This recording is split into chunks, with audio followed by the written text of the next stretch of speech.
What's going on, everybody? Today, it's a little bit different because I'm off schedule, whatever, right?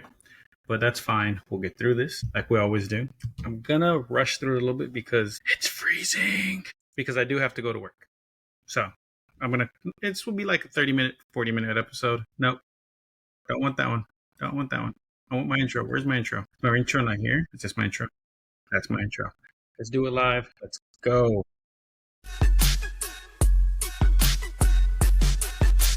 I don't hear a thing, so I have a feeling either my headphones are wrong or something's wrong here. We'll worry about that later, right? Anyways, welcome to the show. It's been a while. Been busy. Not posting a lot like I normally do. It's just that I have a lot going on in my life. It's going to continue going like this because from the end of the school year all the way until July, I have just a lot going on. But that's fine. I will get back on track. Next week, I do have a special guest. It's Space Cowgirl Yeah. I'm going to be dropping promos all week. Next week, it's going to go live here on wherever I'm live at. I don't even know where I'm live at. YouTube, Twitch, here. I'll probably post something to Instagram or something. Go live there. She's going to be on. We're going to be talking about things from where she's from, which is Colorado. And her ghost stories and experiences with the paranormal and things that go bump in the night. Not just paranormal, or cryptids also too. So we'll be talking about that. I've been doing my research on that. This week's episode is going to be over El Hombre Lobo, which is the Wolfman, and he's from Mexico. Now, we've all heard the stories of the Wolfman. You get bit by a cursed wolf, a cursed being, and you turn into the Wolfman. Well, it's actually a hereditary condition, and this guy's had it his entire life. And it's not just him, it's his entire family. He's like they had a circus act. Like, they were popular. They were bringing in money. This is what they did for a living. So we'll get into that in a minute. I'll tell you about his story. I'll probably post pictures or something like I always do during the uploads. But let's get into it. First and foremost, like always, our small chat. Okay, just checking my streams. So this past month, the whole month, it's all been about the protest. The No Kings protest. I'm 100% pro-Mexican, pro-Latin American, pro-immigration. Well, however you put it, I want everyone to be here happy and do what we do best and make life better. Some of the things I've seen are hilarious. Like, some women went shopping and they're like, oh, it looks like they replaced the immigrants with people cutting the fruits and veggies in the farms, and it's the most pathetic looking grocery run I've ever seen in my life. Like, they got a packet of strawberries, and instead of it being jam-packed full of strawberries like it always is, it's like 8 strawberries with the vine, like 4 inches of the vine still attached to it. And the sprigs of parsley are the most pathetic sprigs of parsley I've ever seen in my life. And the thing of strawberries is like $8. I'm like, wow, that is ridiculous. That shouldn't happen. And then some of the things I've seen are very serious, all the way up to people getting attacked, people getting taken away, things like that by ICE and police officers and what have you. But a lot of it is very inspiring. In Dallas, where I'm from, and in Fort Worth, Arlington, where I'm at now, I have seen the police, military personnel, former military personnel, all joining in on this protest. Even people who were Trump supporters have decided to turn tail and be like, this is messed up. We didn't sign up for this. So it's all turning tides. And actually, I believe this is the first time in recorded history that all 50 states held some form of protest against a standing president, which is history in the making. So as we are doing this is history in the making. You'll never be able to see this again. This will go down in our history books. Kids will be learning about this 10, 15 years from now. Kind of how kids learn about 9/11. We were there. I was there. It didn't affect me because I'm from Texas and I know no one in New York. So I was just like, am I going to go home early? Because I remember that day I was in middle school and kids and everyone were freaking out. Parents were coming up, picking their kids up. And I was like, I guess I got to stay all day. We don't know one in New York. I was like, damn. I'm not going to say it wasn't a tragedy. But to me, I was like, cool. Oh, not cool. But I was like, damn, that sucks. When can I go home? Not to downplay it, but I know it was a big national thing. I was like, that's fucked up. What happened? Once I heard the story and I heard the whole thing behind it, I was like, damn, that's crazy. That should never happen in any country. But it didn't affect me as much as everyone else. Everyone was panicking, freaking out. I was wandering the halls like, Can I go home?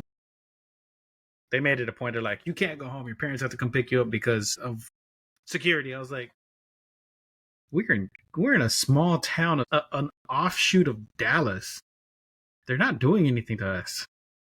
If anything, downtown's gonna be dangerous. We can go home. But again, I was a kid, so I didn't see the grand scale of things until I got older. And the same thing with this, but this is affecting everybody. This isn't just like kids going, how does this? No, this is affects everybody. There's a lot of people that are a part of this. I can't speak too much on what's going on with my family about it because of my daughter's situation. So if anyone of y'all who know she's going off to go do something very important and major for our country. And as part of that, she cannot be a part of any of this. But Father's Day just passed, so happy Father's Day to everyone. I had an interesting Father's Day. I went to my mother's house for that, celebrated. And my whole family knows I do this whole thing for fun and entertainment. And the entire time, I was like, hey, did you know this happened in our neighborhood in Mexico? And I was like, cool. Happy Father's Day to you too, Uncle. I was like, I don't care, man. I'm not here doing interviews. I'm here talking to you. I'm here spending time with the family. This is also going away / graduation / a Father's Day thing. I don't care. And then like my cousin's boyfriend was like, oh, do you do this? Have you talked about this? Do you know about this? I was like, dude, I don't. I genuinely don't. I didn't say it to his face. I was like, very interesting. I didn't know that. I'll have to do my research. But in my mind, I was like, I don't care. I really don't. And they did bring up some cool things that I will be doing research on. My uncle did tell me something that I hadn't heard of, so I will go into that later on in a different episode. But I just thought it was funny that they're supportive, whether I've distanced myself or not, or whether I've talked to people. And I always say I distance myself because I don't talk to anybody in my family. Not even like my mom on a daily basis, because I know some people are like, oh, I call my mother every day. It's our tradition. I'm like, they got to reach out to me. If you don't reach out to me, it will not affect me. I will not think twice about it. And that's just who I am. If my mom doesn't reach out to me, I don't talk to her. If my dad doesn't reach out to me, I don't talk to him. Like my daughter has to remind me, like my family, everyone in my family, my daughter, my son, everybody has to remind me to reach out. Because if not, I will never reach out. And it's just a bad issue that I have of myself. And I know it. I know it's just a me thing. So if you're a friend and I contact you on social media, Discord, Instagram, Facebook, wherever, right? And I stop talking to you, it's not you. It's literally me. I am just the most nonchalant, chill person on the planet. I will completely forget that there are other people outside of my own little bubble. And I actively have to remember. Now, if I reach out to you, consider yourself a very lucky person because I don't reach out to people. So if I reach out and send you a message, a voicemail, a voice chat, a text, or anything, consider yourself a lucky person because it is rare that I reach out to anybody without being told to reach out to somebody. So enough about that. I'm going to be clipping some of that conversation out because I don't feel like putting that out there. Let's get into it. Oh yeah, like I was talking about the whole Trump thing, the whole No Kings protest. At the same time, Trump held his birthday parade. Nobody showed up that didn't want to be there. Those that showed up were, from what I've heard, forced to be there because they worked for the government or for some of the companies that sponsored this event, so they had to be there. But it was one of the worst turnouts I've seen online for a parade ever.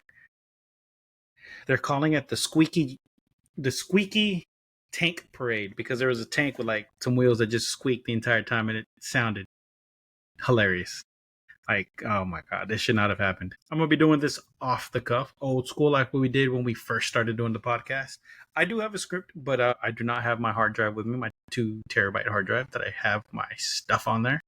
And this time, for some reason, I forgot to upload it to my Google Documents, so I don't have it on there either, which is a fault on me. So let's get into it. I've wasted about 10 minutes. And I have 30 minutes. I have like 40 minutes and I have to be at work at 6. So I got less than that time. I have to shove a 40-minute episode and run out the door. And I'm not dressed yet. I don't have my shirt on. I wear 2 shirts, an undershirt and an overshirt. I've always have, always will. It's just a me thing. And a lot of guys don't do that. They just wear a shirt. I can't. I've always dressed 2 shirts, an undershirt and an overshirt. It's just, I've always done that. It's a habit I will never break. Anyways, beyond that, let's talk about Jose Aceves, El Hombre Lobo, the Wolfman.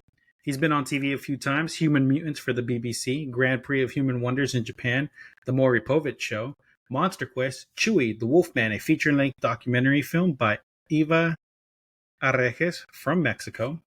He was also on It's Not Easy Being a Wolf Boy by the BBC. He has had performances in Hell's Poppin' Circus Sideshow Review, Ripley's Believe It or Not in Taiwan, Sterling and Reed Brothers Circus, The Circo Caballero, The Brothers Grimm Sideshow, Sideshow by the Seashore, Arthur's Family Circus, Venice Beach Freak Shows, and The Circus of Horrors.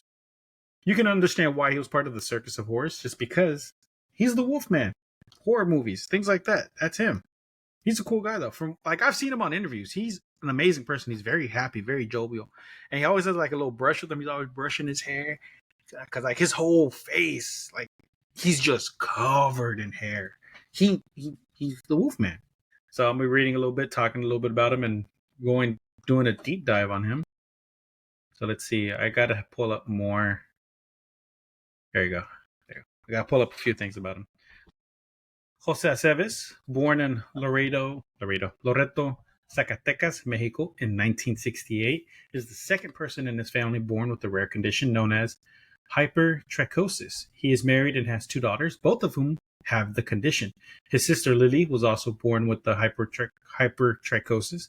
She is married with 1 son and works as a police officer in Mexico. Many in his family believe that they are descendants of Julia Pastrana, the monkey girl. Now, Julia Pastrana was a performer and singer during the 19th century who had hypertrichosis. Pastrana was an indigenous woman from Mexico, born in 1834. Somewhere in the state of Sinaloa, she was born with a genetic condition, which is that, and her face and body were covered in hair. So they believe that they're descendants from a famous circus performer, which could be true. They don't know, which is amazing. Like, it's his whole family. Like I said, it's not just him. Like, his whole face is covered in fur. Like I said, I'll post pictures of it and everything. He's just an amazing person. From what I've seen and from what I've heard, he's just happy. Like, nothing really gets him down. He says he did have some struggles with depression and things like that, but come on, you look different. You're always going to have that struggle. But once he learned to accept it and be who he is, he thrived. Like, that was his life. Okay, so about 30 members of his family also have hypertrichosis, making them almost certainly the hairiest family in human history. They have, like I said, they were on a film by Chewy the Wolfman by Eva Arejes, which was debuted in 2015, is when that documentary came out.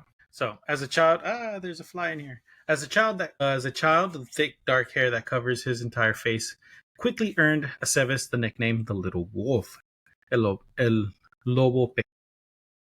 I'm gonna switch this over here, so I'm looking directly at y'all. I'm gonna move my screens around real quick. This goes over here now. There you go. So, anyways. He grew up in a small town of Loreto in northwest Mexico, where as a result of his appearance, his family was shunned by the community. Of course, he looks different. He was shunned by it. But from his family picture, he's not the only one. Like I said, his sister also had it. But from also, there's another child in there that looks like he has a form of it, but not as pronounced as he had it. Because it shows, like, you could see his face, like, right here. But then all this is hair. And then here, like, right around here is hair too. But this is clear. And that's from the picture I'm looking at. So, yeah, they were shunned by the community because they probably thought they were cursed or something. You know, in Mexico, for some reason, things like that are always curses and you're possessed or whatever, right? It's nothing good. It should be accepting, but whatever. That's just how the old school traditional Mexicans are. But luckily, we have moved on from that. By the age of 12, he had started traveling from city to city to work at fairgrounds. One summer, he sold tickets for a Ferris wheel. Another year, he ran a stall where people popped balloons to win prizes. It was there that a circus owner spotted him, and that's when his career began. My life in the circus started when I was 13, is what he says. The circus owner asked if any other family members had the same condition, and by this time, Aceves had 2 younger cousins, Larry and Danny, who had also been born with hypertrichosis. The man said he'd pay us well, and he wanted all of us. He said he would house us, and there'd be money. So he said yes. He went to go talk to his cousins, and they agreed. The 3 boys were signed up by the circus and spent several years traveling around Mexico, where they got where they used to greet the audience and have their pictures taken. Accompanied by Aceves' mother, they always had somewhere comfortable to stay and plenty of food to eat. But there was one thing that he didn't like. We were always locked up. They were presenting us as an attraction so we couldn't be seen on the streets. I didn't like that, being locked up, so people wouldn't see us. So, as part of it, he's a sideshow, so they're not going to let him wander the streets and make friends and talk to people, because then where's the attraction? It's like having a pet lion and be like, hey, come over to my house, check out my pet lion. But yet that lion's out there on the streets wandering and roaming and making friends with everybody. Where's the attraction? The attraction's gone because everyone has seen it. So the circus owner was like, you can't go out, man. We got to keep you here because this is where we're going to make the money. So he tells people that God made him this way. That's how he grew into himself. He's a very religious person. As a young child, Aceves had wanted to hide away. He didn't like going outside, and at school he was bullied by other children who pulled his facial hair and called him names. But his self-esteem grew as he grew older. Now, even at the age of 41, which at the time was in 2015 when this article was written, which would 10 years ago, so he's 51 right now, 51, 52. He has conflicting emotions of shame and pride in being who he is, but he is very prideful. Not prideful, but like he knows who he is. He says he doesn't regret having worked in a circus. It's not a bad place where you make money doing something bad. It's a decent job. As an artist, you entertain people and make them laugh. From when this article was written, he worked in a lumber yard. So he cut. Damn, I don't know if I could do that. Like, you are one of the hairiest people on the planet, and you're working cutting wood, sawdust everywhere. Bath time must be brutal. I'm sorry, but that would suck. Anyways, but there was one tough time touring the U.S. with an American circus when he became seriously depressed, lonely, isolated, and unable to speak much English. He almost drank himself to death. I used to drink a lot of beer. I would never eat, and my liver was killing me. I wanted to liberate myself from drinking, but I was doing the opposite. I was destroying myself. Fortunately, he pulled through and went on to perform in circuses all over the world. He learned to walk the high wire as part of an act in Coney Island sideshow, and how to walk up a ladder of swords while traveling with the Circus of Horrors, which brought him to the UK in 2012. So he was through and through a circus performer, and he wouldn't change it for the world. He got to travel the world doing stuff like that, just being who he is. Which, who can say that? Like, just being me, I get to travel the world. I'm going to struggle, but being who I am is helping me do this. Not that many people can say that. Aceves had hoped to make enough money to set up a small business near his home. He shared with his partner, Victoria, and youngest daughter, Araceli, in the state of Mexico. But their 10-year relationship had broke down soon after his return from the UK, and he's now back in the family home in Loreto, earning money by picking beans on a farm. Aceves and most of his family live in two houses next door to each other, were given to them by the mayor when Aceves and his cousins were young because no one would rent them a home. One house was for Aceves and his mother, the other for Larry and Danny's mother. Today, each holds about 10 family members, which is a common thing in Mexico. In Mexico, like, you live in the same block, next door, across the street, and like your whole family lives there. So in where my family's from in Mexico, there's this area next to my family's home, and it's a giant square with all these houses in it. And it's all individual houses. And it kind of looks like a condo complex.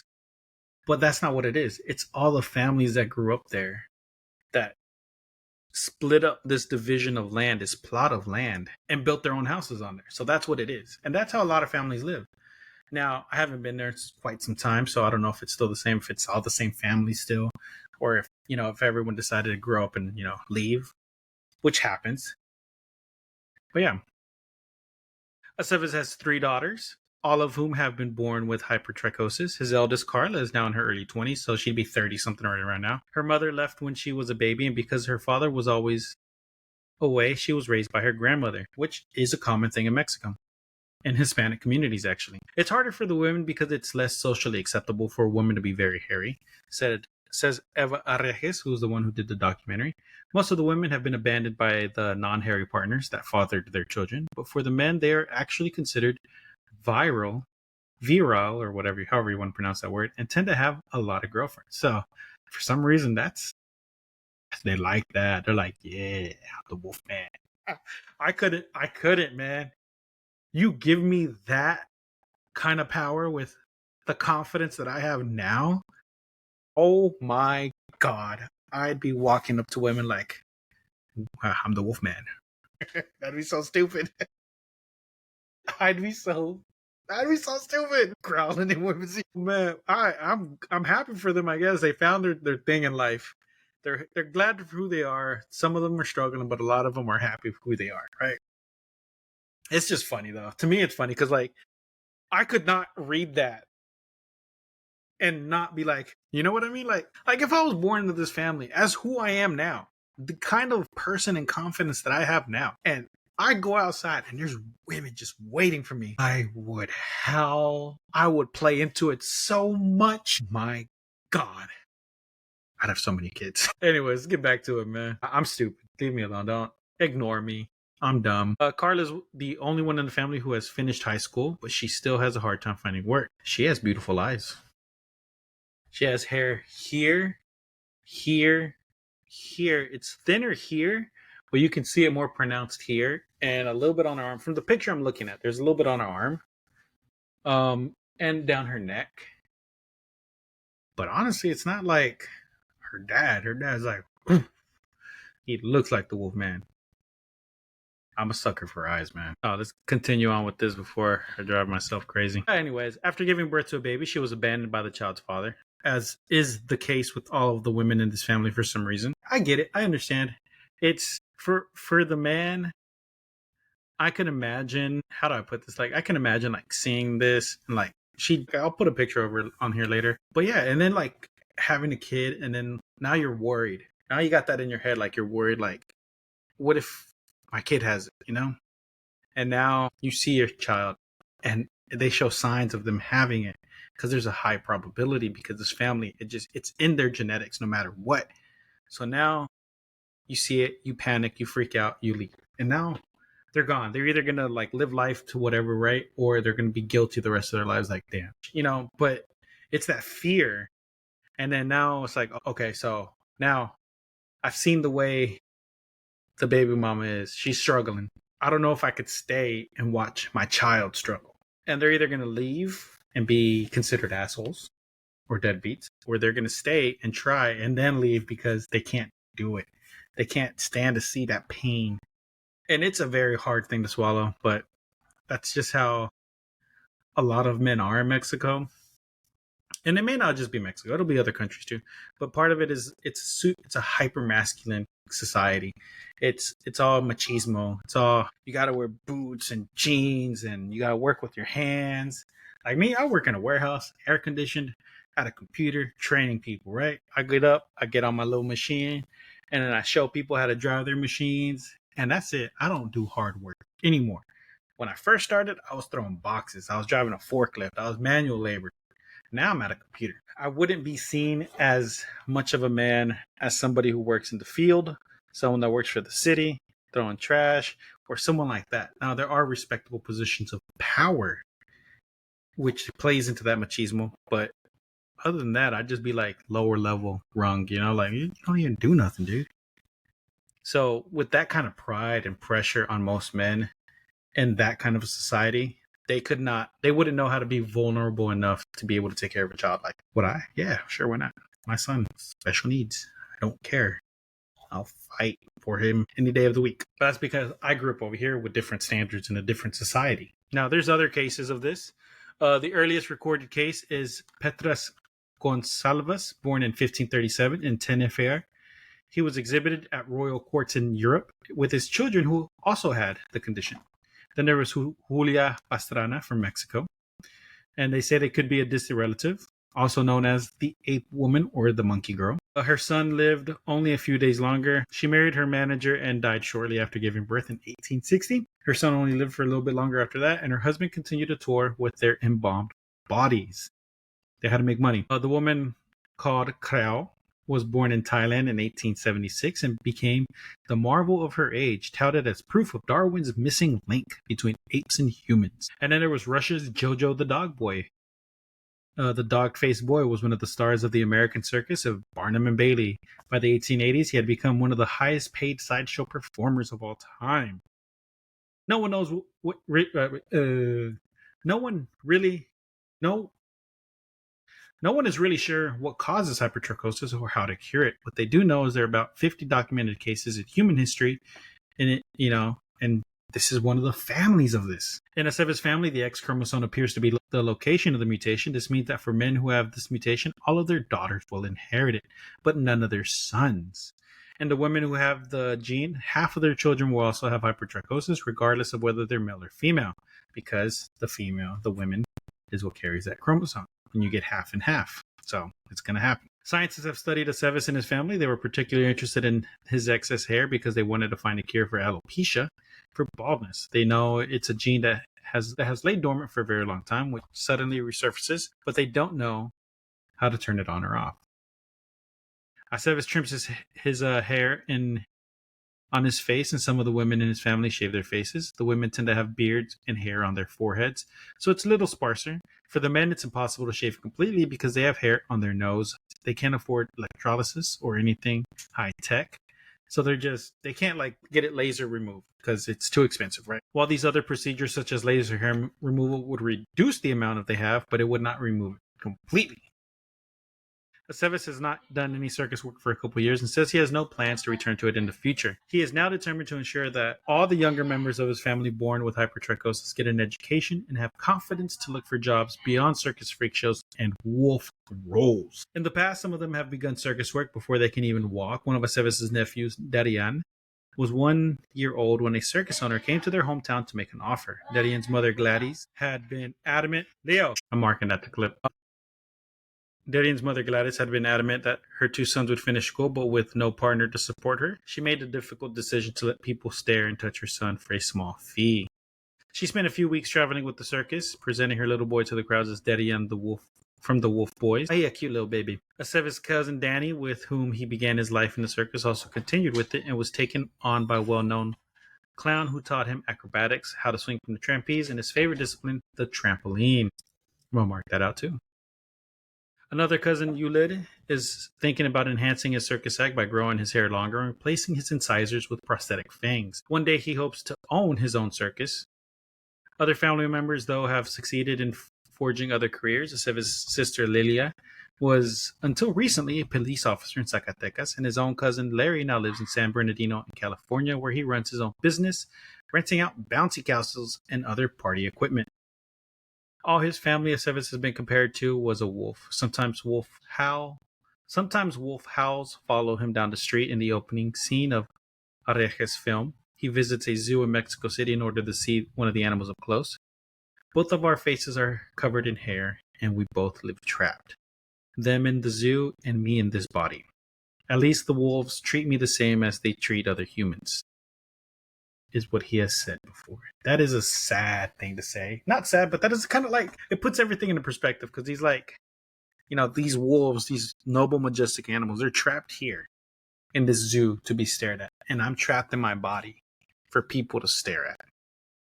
The only difference is these wolves treat me like everyone else. Like a human. That's deep. As much as I joke and laugh, I have a lot of respect for any circus performer or anyone that has any kind of abnormality or anomaly that puts them into that freak show category. But that's all cool stuff. To me, I find that amazing. I'm not going to be like, oh, you're the Wolfman. I'm like, dude, you're famous. You're cool.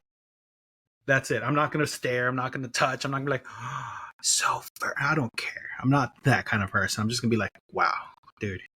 You're an inspiration. And then I'm going to fuck off to my own life, because I'm not there to gawk. I'm not going to be there to be like a fan, I'm not going to fanboy.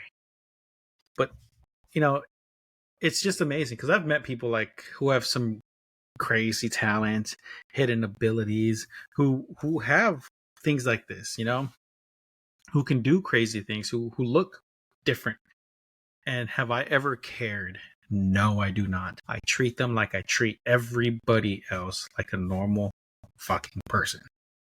I have met people with disabilities who are paralyzed from the neck down, and I've treated them like every other person. I've joked with them. I've made fun of their disabilities with them, never at them to hurt them. I have to make that very clear because I'm a person that will make fun of you to your face because that is who I am.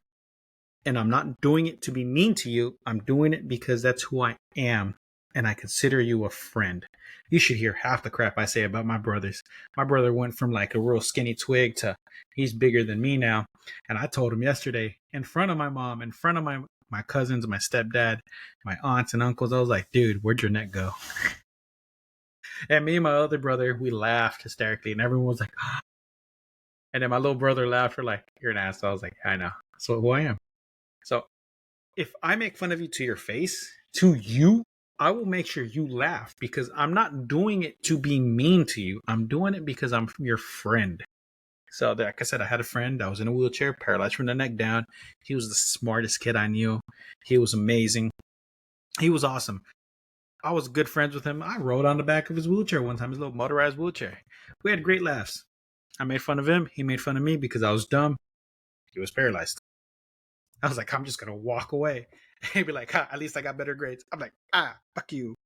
So that's who I am. I will say something to you. If I met someone like him or him and his family and I became close and I became friends, I would make fun of him. And I would expect him to make fun of me because that's who I am.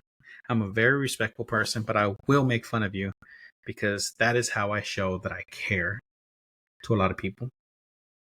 Now, along those same lines, if I like, depends on who you are. If I talk to you and I don't make fun of you, but I'm there to listen to everything you have to say, that's another thing because I don't listen to anybody. Ask anyone in my family, I don't listen to nobody. So if I remember something you said like a month ago, again, consider yourself lucky because you are a friend. Or more, who knows? But anyways, that is the story of the Wolfman, El Hombre Lobo. I was going to include some others, but I couldn't find the exact ones that I wanted to. I know that there's some in Mexico, that there's the human tree, but I couldn't find that story unless I'm losing my mind. But I know that there's one in India, and it's growth conditions, which are warts that grow to an extreme, and they look like tree bark. So that's calling them the human tree. And then there was a family from another place that were known as like the cricket people. But again, I could only find from other countries. I couldn't find from any Latin American country like I normally do. So that I was kind of upset about that. I was like, not what I'm looking for. I need to find exactly what I'm looking for.